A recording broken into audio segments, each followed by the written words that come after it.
All right, I'm now going to react each of the solids, or the solutions I made with the solids, with potassium hydroxide. So we're testing to see how each of these reacts with a base. And so I'll start with a solution of A, and I'll put that here in the base, and we'll see if we can detect evidence of chemical change when we do that. And as we saw in the last video, sometimes the concentration of the unknowns isn't great enough. So I'm going to add a little bit of solid just to see if that changes any of our observations a little bit. So there's A added to potassium hydroxide. And let me stir that up and we'll see what happens. We'll see if it gets cloudy or if a gas is generated. And so as you're looking at that, whoops, there it is. A is simply dissolving again. There's nothing new being created there. I'll repeat that same process. Here's B. Again, B's been dissolved in water. I'm going to mix it with potassium hydroxide. And you can see right away that got cloudy. We'll look at that one again in a minute, see if we see any additional changes. But you can definitely not see through that one. This is A, and you could see through it pretty well. And then B definitely got cloudy when we mixed unknown B with potassium hydroxide. Unknown C, again, that one was soluble in water. We'll add that to potassium hydroxide.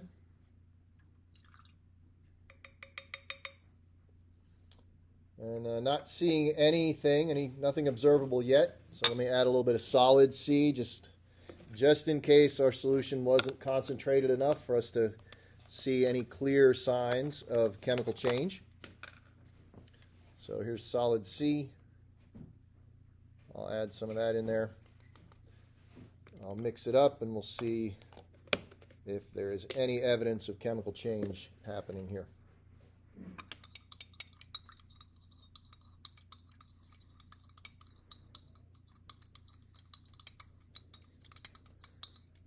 And if you can see in there, C simply dissolved again.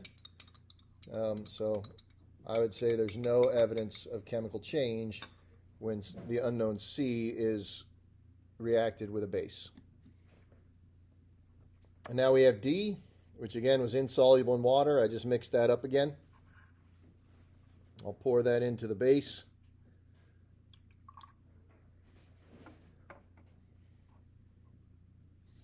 Swirl it around a little bit. And so it was insoluble before. It's definitely not soluble in a base. And if it is, maybe we've just created a new white solid.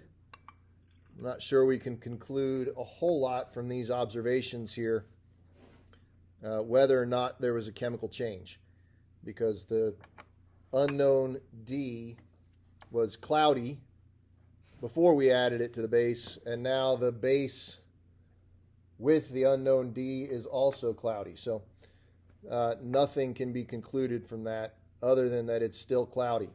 Maybe it's a new precipitate, but we don't have any way of knowing that just from looking at it like this.